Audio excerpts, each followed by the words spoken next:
नमस्कार दोस्तों, मैं विश्वनाथ गौड़ पिनोकोड यूट्यूब चैनल पर आप सभी का स्वागत करता हूं। मैं गवर्नमेंट रजिस्टर्ड जीएसटी प्रैक्टिशनर। आज मैं केवल जीएसटी के ऊपर अपने वीडियो नहीं लाया हूं फ्रेंड्स, क्योंकि मेरा इसके साथ साथ जियोपॉलिटिकल और इकोनॉमिक्स रिलेटेड भी कंसर्न रहता है और मैंने अपने कई वीडियो में इस रिगार्डिंग भी अपनी चिंता व्यक्त करी है और इस विषय में सप्ताह में एक अपने वीडियो जरूर लाता रहता हूं। कुछ वीडियो में आज इसी विषय में लेके आया हूं। वैसे मेरे ज्यादातर वीडियो जीएसटी या फाइनेंस अकाउंट्स रिलेटेड रहते हैं, लेकिन क्योंकि देश की इकोनॉमी भी कहीं ना कहीं हमारे फाइनेंस अकाउंट्स को भी रिफ्लेक्ट करती है और जियोपॉलिटिकल को भी, हम जानेंगे आज ऐसे कौन सी बातें हैं, ऐसे कौन सी चीजें हैं जो देश में चल रही है या विदेश में चल रही हैं। कुछ आज उस पर भी एक आम नागरिक होने के नाते मैं अपने विचार रखना चाहूंगा और मैं कुछ भी कहूंगा वो मेरे पर्सनल व्यूज होंगे, पर्सनल विचार होंगे। सो मैं आज ये पर्सनल विचार जो मेरे मन में इस पूरे सप्ताह में जो समझ आए वो मैं आपके संग शेयर करने जा रहा हूं। और क्या है वो विचार, वैसे ये सभी देश से रिलेटेड हैं। दो इस वक्त समाचार सबसे ज्यादा न्यूज में है, जी हाँ। और मैं अगर कहूं कि तीन न्यूज आज की डेट में लास्ट के एक महीने से ज्यादा हर न्यूज में, हर मीडिया में अगर आप देखेंगे तो तीन चीजें ज्यादा फेमस हो रही हैं, यानी कि इनकी टीआरपी ज्यादा ही मिल रही है न्यूज वालों को। नंबर एक, ईरान, इराक और अमेरिका, ये जो दुनिया में जो युद्ध चल रहा है, यानी कि ईरान का, अमेरिका और इजराइल का जो युद्ध है, ये नंबर 1 टीआरपी बटोर रहा है सारे न्यूज चैनलों पे। तो ये एक बहुत बड़ा इशू बना हुआ है जिसके बारे में मैं आज कुछ अपने विचार रखना चाहूंगा। और नंबर 2, जो उससे भी बड़ा एक इंपॉर्टेंट जो हमारे देश के ही अंदर चल रहा है, वो है हमारे प्रधानमंत्री के द्वारा एक आजाद डिसीजन ना ले पाना। ऐसी कौन सी मजबूरियां हैं जो हमारे प्रधानमंत्री को बांधे हुई है, जो देश हमारा आज दूसरे किसी देश के इशारे पे चल रहा है। तो इस स्थिति को भी मैं कुछ नहीं समझ पा रहा और जहां तक मैं कुछ अपनी सोच है आज आपसे राय साझा करना चाहूंगा। तीसरा, यूजीसी एक्ट, भले ही सुप्रीम कोर्ट ने 19 मार्च तक के लिए स्टे लगा दिया हो, लेकिन मामला अभी भी गरमा रहा है। न्यूज चैनलों पे या व्हाट्सएप पे जिस तरह के समाचार पसरा हुआ है, उस तरह से पूरे देश को बिखेर के रखा हुआ है, पूरे समाज को तोड़ के रखा हुआ है। तो ये तीन बातें जो बहुत ही मैं कहूंगा कि संवेदनशील है और उनके ऊपर बोलना किसी भी तरह से किसी के लिए भी सही नहीं है, क्योंकि इसके लिए बहुत ज्ञानवान और बुद्धिमान और इस काबिल होना चाहिए कि कोई इस पर अपनी राय दे सके। लेकिन मैं, क्योंकि आज मेरे मन में कुछ विचार था और एक आम नागरिक होने के नाते मेरे पर्सनल व्यूज है, तो मैं उसको आपसे शेयर करने जा रहा हूं इस यूट्यूब के माध्यम से।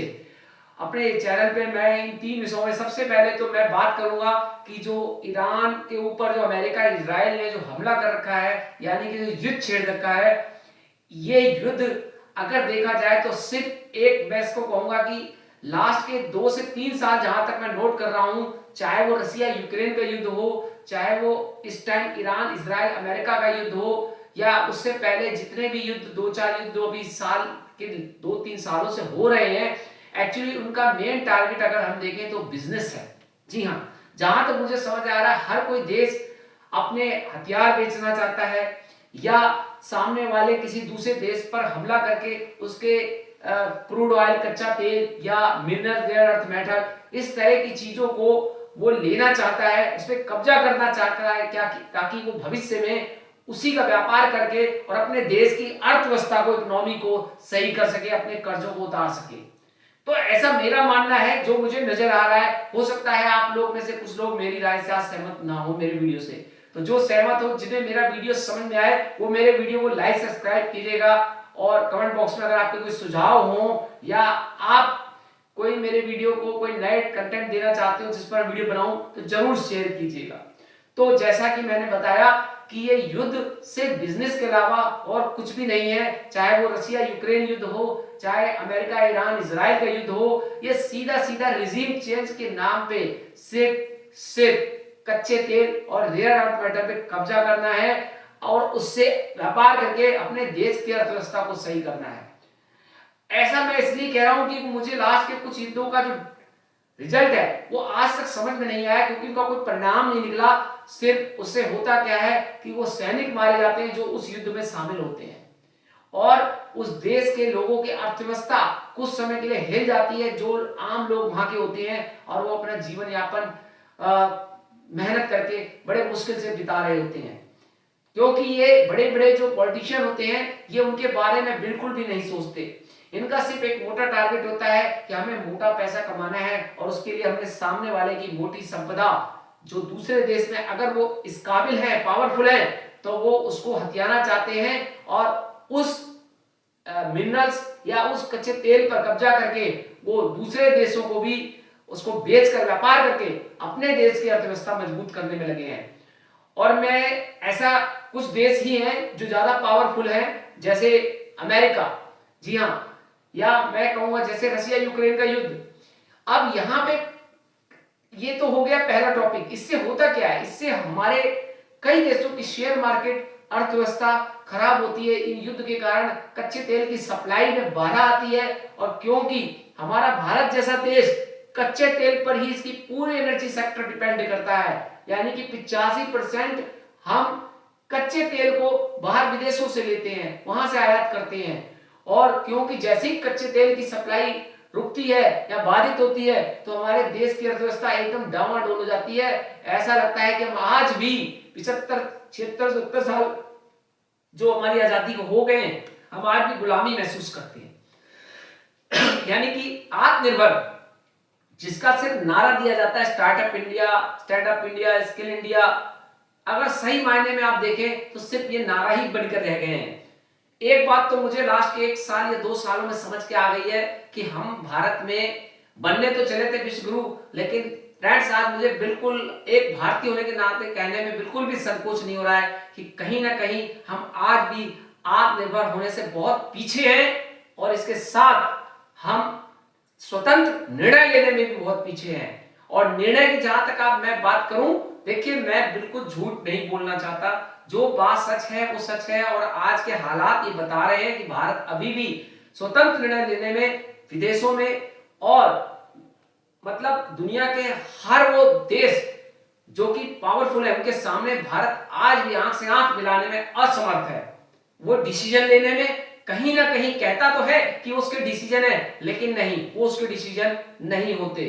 अगर मैं ये नोट करूं कि हाल के फिलहाल कुछ समय से जो देख रहा हूं, हमारे देश के जितने भी नेता हैं जो पक्ष में हैं, वो इस तरह का डिसीजन ले रहे हैं जो विदेशी ताकतें उनसे करवा रही हैं। यानी कि मैं अमेरिका की बात करूं तो अमेरिका जैसा देश कुछ समय से हमारे देश की अर्थव्यवस्था को हैंडल कर रहा है। ऐसे देश पर अगर कोई हुक्म चलाता है कोई देश, तो कहीं ना कहीं हमारे देश की भी कुछ कमजोरियां हैं जो दूसरे देश के पास हैं।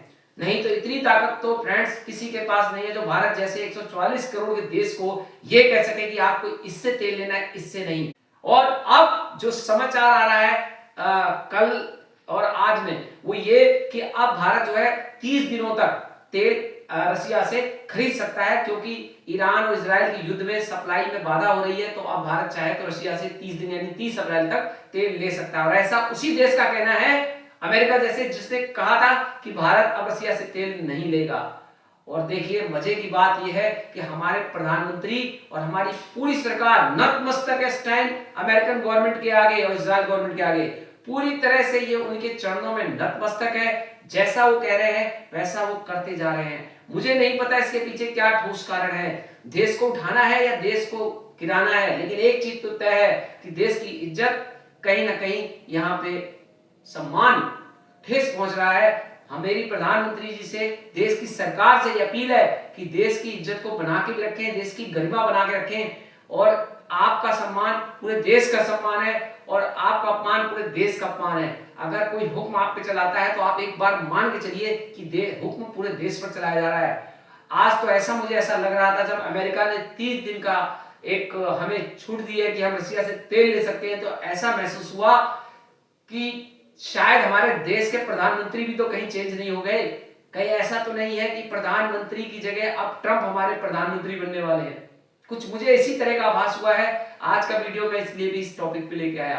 तो मैं ये कहना चाहता हूं अपने सरकार से कि किसी को इतना अपने ऊपर हावी ना होने दे, जिससे कि जनता को ये मैसेज जाए कि सरकार अब हमारे देश के प्रधानमंत्री नहीं बल्कि विदेश में बैठे हुए दूसरे देशों के राष्ट्रपति यानी कि ट्रंप जैसे लोग हमारे देश की सरकार चला रहे हैं। और वो अब डिसीजन ले रहे हैं कि भारत किससे तेल ले, किससे ना ले, या अब ले और कब ले।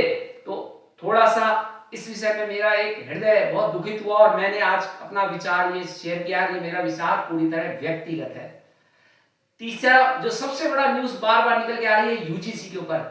कई दिन से मैं देख रहा हूं कि हर किसी के मोबाइल व्हाट्सएप पे यूजीसी से रिगार्डिंग बहुत ही वीडियो आ रहे हैं और सब में एक ही बात कही जा रही है कि सरकार ये यूजीसी एक्ट लेके क्यों आई, किसने मांगा था ये यूजीसी एक्ट, क्यों विद्यार्थियों के अंदर ये भेदभाव डाला जा रहा है कि आप एससी एसटी बीसी कैटेगरी से हैं और आप एक स्वर्ण समाज यानी ब्राह्मण बनिया ठाकुर कैटेगरी से हैं। ये कैटेगरी सरकार बांट क्यों रही है? क्या सरकार के पास ऐसा कोई नियम नहीं था जिससे ये बिरादरी सारी एक होती? मैं आज एक आप सरकार से गुजारिश करता हूं या मैं एक सरकार से अपनी राय रखता हूं, अगर सरकार को पसंद आए तो जरूर सरकार इस बारे में सोचे। मेरा ये मानना है कि सरकार एससी एसटी बीसी के जितने भी जातिगत प्रमाण पत्र बनाती है इनको आज से समाप्त करे देश में। जी हां, अगर देश को चाइना पाकिस्तान यानी कि चाइना अमेरिका, सॉरी मैंने पाकिस्तान तो ऐसा देश बोल दिया जो शायद वो भी गर्त में पड़ा हुआ है, लेकिन मैं अगर बात कहूं कि भारत अगर चाइना अमेरिका की तरह ऊंचा उठना चाहता है तो यकीन मानो यहाँ की जो युवा पीढ़ी है, जो हमारी युवा जनरेशन है, उसको जाति में ना डाले, सरकार दूर रखे। ये यूजीसी के एक्ट लाके उनको जातिवाद में फंसाना, आपस में झगड़े होना, ये एक सरकार के लिए अच्छा संदेश नहीं है, यानी सरकार एक अच्छा संदेश नहीं दे रही है पब्लिक को। तो मैं सरकार से यहाँ गुजारिश करूंगा कि अब आने वाले समय में बल्कि सरकार को चाहिए कि रोजगार और शिक्षा इसको अहम मुद्दा बनाए, बड़े बड़े अच्छे कॉलेजेस खोले, चाहे वो एआई सेक्टर में खोले, चाहे वो टेक्नोलॉजी में खोले, चाहे वो आईटी सेक्टर खोले, चाहे वो बड़े बड़े अच्छे हॉस्पिटल बनाए, यानी कि अच्छा स्वास्थ्य, अच्छी शिक्षा और अच्छा रोजगार, ये होना चाहिए आज की सरकार का मुख्य लक्ष्य, ना कि यूजीसी एक्ट लाके जातिवाद को आपस में मुद्दा बना के आपस में लोगों को लड़वाना। और मैं नहीं जानता सरकार ये करके ऐसा क्या करना चाह रही है, इससे किसको फायदा होगा, कितनी नौकरी बढ़ जाएगी। मैं इतना जानता हूं इससे होगा सिर्फ ये कि जो शिक्षा एससी एसटी बीसी वाले जो अभी तक स्वर्ण समाज से लेते आए हैं, क्योंकि आपका ही डाटा कहता है कि स्वर्ण समाज ज्यादातर बड़े बड़े डॉक्टर, टीचर, प्रोफेसर बने हुए हैं, तो क्या आप नहीं चाहेंगे कि एससी एसटी बीसी के लोग इन बच्चों के साथ पढ़ के और इनकी नॉलेज बराबर लेके ये भी बराबर में आके शिक्षा के बराबर आएंगे तो अपने आप ये जाति व्यवस्था खत्म हो जाएगी और देश के सारे नागरिक सिर्फ एक आम नागरिक होंगे, देश को बढ़ाने वाले नागरिक होंगे। ऐसी सोच क्या हमारी सरकार नहीं ला सकती आज की युवा पीढ़ी में? क्या उसने सोच ही रखा है कि यूजीसी या कोई भी ऐसे एक्ट लाके समाज को बांटना, हिंदू मुस्लिम को बांटना या हिंदू हिंदू को बांटना या किसान को भड़काना, क्या ये सारे मुद्दे खत्म नहीं हो सकते? राजनीति ही सब कुछ है और उस राजनीति का क्या मतलब जो विदेशों के आगे नतमस्तक हो गई हो। आप देश में तो राजनीति कर सकते हैं, देश के लोगों को आपस में लड़ा सकते हैं, लेकिन विदेशों के तो आप गुलाम हो गए ना। आज ऐसा लग नहीं रहा है क्या आपको 1947 से पहले का समय आ गया है जहां हम आपस में लड़ते मरते रह गए? वो ब्रिटिश गवर्नमेंट आई हमारे यहाँ और 200 साल तक राज कर गई और वो भी हमारे भारतीयों को जातिवाद और इसके साथ साथ लालच, यानी कि मैं तुझे राजा बना दूंगा, तू अपने मंत्री को कह गई कि तू अपने बंदे को गुप्त सूचना दे ताकि मैं तेरे राजा को रातों रात गुलाम बना के उस जगह तेरे को राजा बना दे। इस तरह की पॉलिसियां जो हमारे समाज को बांट रही हैं, यही पॉलिसी अब फिर सरकार क्या संदेश देना चाहती है कि हिंदू हिंदू आपस में लड़ जाएं? क्या ये एससी एसटी बीसी और ये जो श्रवण समाज जो ये जाति बनाई है, ये भी तो हम आप सबने ही तो बनाई है। अगर इसको समाप्त ही कर दिया जाए तो पढ़ाई करने के बाद दोनों सेम कैटेगरी होगी और एक ही कैटेगरी होगी इंसान की जो बढ़ाएगी इस देश को टेक्नोलॉजी में, एआई सेक्टर में, और फिर हमारा भारत देश करेगा तरक्की। अगर हम इसी तरह जाति में उलझे रहे तो मैं एससी एसटी और बीसी वाले समुदाय से भी कहना चाहता हूं, कृपया करके आप इस जातिवाद के मुद्दे पर ना आए। इन नेताओं की ऐसी बातों को आप बिल्कुल ना सुने और ना आप इस तरह के किसी भी मैं कहता हूं कि कंटेंट में अपना योगदान दें, क्योंकि इससे देश बटेगा और आप भी एक अच्छी शिक्षा से, मतलब मैं ये सीधा कहना चाहता हूं कि आप अच्छी शिक्षा से रह जाएंगे और फिर आपके बच्चे वो शिक्षा, वो एजुकेशन प्राप्त नहीं कर पाएंगे। क्योंकि आफ्टर ऑल जब हम किसी भी एक ऐसे समुदाय के पास बैठते हैं जिससे हमें एक उच्च शिक्षा मिलती है तो फिर तभी समाज एक कैटेगरी बना पाता है और देश एक बन पाता है। अगर हम यही देखते रहेंगे कि हम जिस कैटेगरी से पढ़ रहे हैं वो कैटेगरी अलग समाज की और ये कैटेगरी अलग, तो आप कैसे उनसे फिर शिक्षा प्राप्त कर पाएंगे और कैसे वो आपको खुल के शिक्षा दे पाएंगे? क्योंकि जब डर उनके अंदर भी समझ आएगा और डर आपके अंदर भी समझ आएगा कि आगे कैसे बढ़े, तो कैसे देश बढ़ाएंगे और कैसे अपने आप का विकास करेंगे। तो प्लीज, ये भी एक बहुत हृदय को दुखाने वाली घटना हो रही है। इस वक्त देश में बहुत कुछ सही नहीं चल रहा है। सरकार दुनिया के विदेशों की ताकतों के हाथ में झुकती चली जा रही है। उसके निर्णय कुछ ऐसे हैं जो साफ संदेश दे रहे हैं कि अब सरकार खुल के कोई भी देश हित में निर्णय नहीं ले पा रही। तो अब मैं सरकार से एक प्रश्न पूछना चाहता हूं कि अब आप कैसे देश को आगे बढ़ाएंगे? सेकंड, कम से कम आप देश में आंतरिक गृह युद्ध को तो आप रोक सकते हैं, जो आपके हाथ में है। आप जातिवाद का मुद्दा लाके या किसानों का मुद्दा लाके अगर आप इस तरह की चीजें करेंगे तो देश तो वैसे ही बटेगा। फिर आप क्यों कहते हैं जो बटेगा वो कटेगा? बांटने का काम तो आपने ही कर दिया। तो आप कृपया इस डिसीजन को सोचें और इसमें भी सुधार करके कुछ ऐसा लाएं जिससे दोनों ही पक्ष के लोग एक हों और शिक्षा में भी फिर वो एक होके इस जाति नाम के कलंक को मिटा के एक हो जाए और एक समाज का निर्माण करें। So thank you, have a nice day.